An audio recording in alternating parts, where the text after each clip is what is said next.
Bon, Renault a fait fort avec sa nouvelle citadine. Et avec les difficultés de la concurrence, cette Clio première du nom a fait un carton. Mais cette concurrence, justement, n'est clairement pas prête à se faire humilier une fois de plus. Et s'apprête à sortir l'une de leurs créations les plus folles, les plus emblématiques jamais vues, et Renault va devoir faire face. Comment? C'est justement ce dont va traiter la vidéo. Mais avant ça, générique.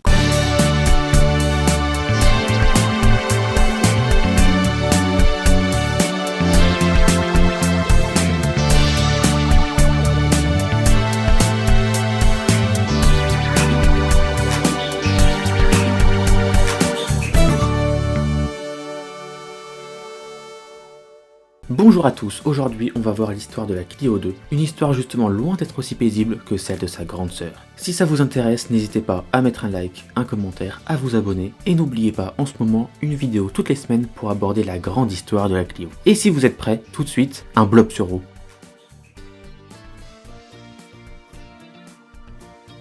« 1998. L'époque du boulevard tout tracé de la Clio 1 s'effondre cette année-là, à l'arrivée de ceux-ci, la 206. Mais heureusement, Renault ne sont pas nés de la dernière pluie. Ils savaient que Peugeot préparait son grand retour sur le marché et l'ont donc anticipé. Le problème, c'est qu'ils ont pondu ça. Alors, c'est pas moche, certes, à l'époque ça s'inscrivait parfaitement dans la mode bio-design qui a rendu toutes les bagnoles fin 90 début 2000 toutes rondes, et de nos jours ça a son charme. Mais son gros problème, qui la suivra jusqu'au restylage, c'est son agressivité. Bah elle est pas agressive, bah justement, en face on a une 206 qui pète tous les records avec un design félin, novateur, particulièrement réussi, et Renault contre-attaque avec le parfait exemple de ce qu'il ne fallait pas faire. S'il fallait comparer, la 206 c'est ce lion qui attaque, et la Clio c'est le plaid bien douillet qui fait bien plaisir en hiver. C'est pas très agressif un plaid. Vous vous êtes déjà fait attaquer par un plaid? Moi non. Et malheureusement, ce manque d'agressivité, elle va le payer. Et ne sera que voiture la plus vendue en France en 98.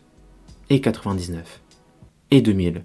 Ouais, alors, c'est là tout le paradoxe et la force de Renault. Il y a beau avoir plus beau ailleurs, les clients ont quand même acheté la Clio. Je les imagine bien en 99 en train de râler sur le côté blob de la Clio ou en train de vanter la 206, tout en signant le bon de commande aux losanges. Mais faut pas croire, cette Clio, elle avait de sacrées qualités. Notamment ses moteurs, surtout en diesel, réputés increvables. Et dans la gamme de moteurs, on trouvait justement une petite pépite, le 1,6 litre essence de 110 chevaux, qui lui donnait du dynamisme.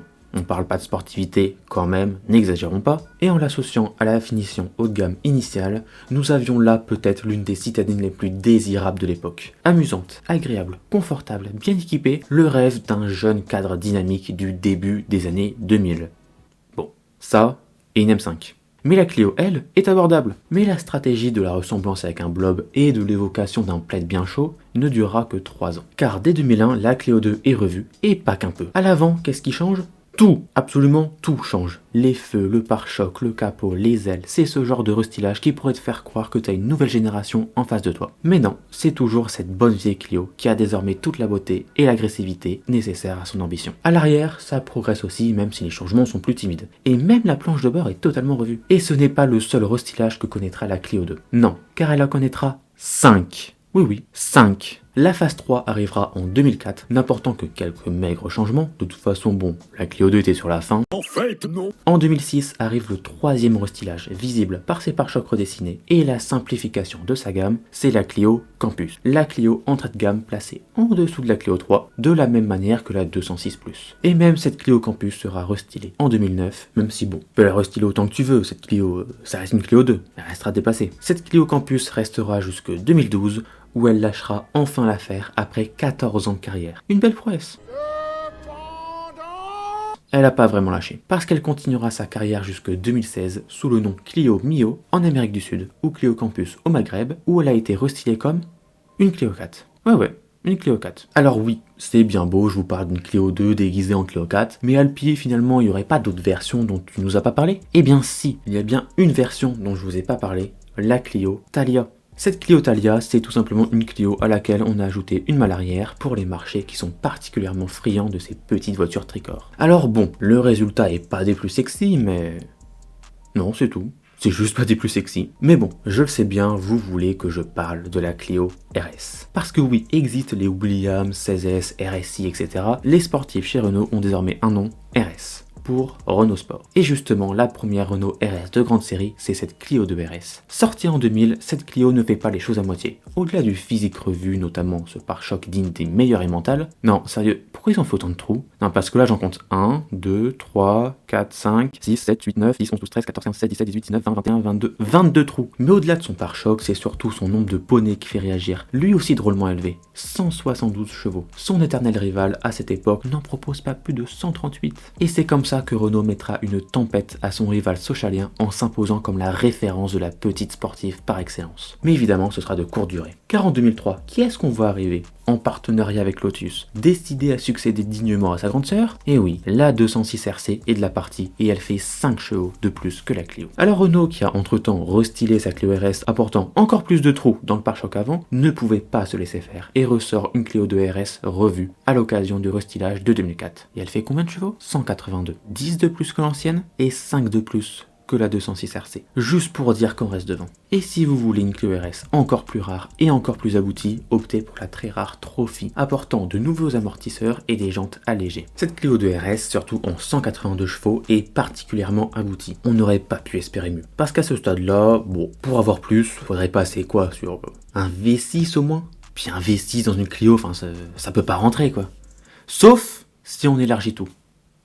Vous êtes vraiment des grands tarés. Probablement le pétage de plomb le plus connu en France, le jour où Renault a décidé qu'il fallait tous les choquer. Et pour ça, rien de plus simple, une Clio, un V6. Mais comment cette idée a pu sortir de la tête des ingénieurs Renault? Et bien contrairement à ce qu'on pourrait croire, c'est pas aussi con que ça en a l'air. Fin des années 90, alors que cette Clio sort de série, Renault décide de produire une version compétition de la Clio qui marchera en quelque sorte dans les traces de la R5 Turbo. Cependant ici, pas de rallye, la Clio V6 Trophy ne foulera que l'asphalte, équipée de son V6 de 280 chevaux. Sauf qu'en 98, Renault présente un concept d'une hypothétique version de série. Les gens adorent et pensent que ça, c'est l'avenir. Bien plus que la pauvre Toyota hybride là, enfin ça marchera jamais. Mais tout le monde pensait que ça resterait un concept. Un Renault, ça restait un concept hein. 2000, parce qu'une Clio RS ça ne suffisait pas, Renault sort la citadine la plus folle qu'on ait jamais vue, la Clio V6. Elle est élargie et pas qu'un peu parce qu'il a fallu y loger le fameux V6 ESL de l'époque, retrouvable sur les Laguna, C5, 406, Espace, Avantime, 607, C6... Oui bon, je veux pas faire toute la liste non plus. 230 chevaux sur sa première version, et le look énervé d'une voiture qui n'avait rien demandé à personne. On rappelle, à la base, c'est un plaid douillet, ou un blob. Mais j'ai une question pour vous. Est-ce que vous pensez qu'une citadine V6, en centrale arrière, propulsion, sans vraiment d'aide, c'est pas un petit peu dangereux? Bah oui, évidemment que c'est dangereux. Et cette voiture aura la réputation de voiture dangereuse. Mais le restylage sera là pour la rendre plus sûre, notamment en lui ajoutant des chevaux, mais en la rendant un peu plus saine quand même. Au total, en 2005, moins de 3000 Clio V6 seront produites. Et non, on ne parlera pas de flop, car il n'existe aucun autre engin comparable. Et vous oubliez vos Golf V6 là, ça n'a rien à voir. Mais finalement, et si c'était ça, l'esprit Clio 2, le grand n'importe quoi. Dans une période où l'automobile a connu, à mon sens, un âge d'or, une citadine, qui n'avait rien demandé à personne, est devenue tant de visages à la fois. Et malgré tout ce que pourra dire les mauvaises langues, même si on n'aime pas son look, si cette voiture pouvait avoir toutes ces casquettes à la fois, et bien les porter, c'est que la voiture à la base, elle est vachement chouette. La Clio 2, même si aujourd'hui devenue la voiture de jeune permis un peu dangereuse sur les bords, c'est une légende comme on ne reverra peut-être jamais. Parce que pour avoir une citadine V6 de nos jours, on peut courir. Et sur ces belles paroles, c'est l'heure de nous quitter. Pas de panique, seulement pour une semaine, car l'histoire de la Clio 3 arrive dès la semaine prochaine. En tout cas, merci à vous d'avoir suivi la vidéo. Si elle vous a plu, n'hésitez pas à liker, commenter, vous abonner, me dire ce que vous aimeriez voir sur la chaîne. On se voit donc la semaine prochaine. D'ici là, moi, je vais chercher la recette de la voiture parfaite. C'était Alpi. À plus. Ok, alors la recette, il faut faire tiédir à la casserole un bon verre de pétrole. Oh, je vais en mettre deux.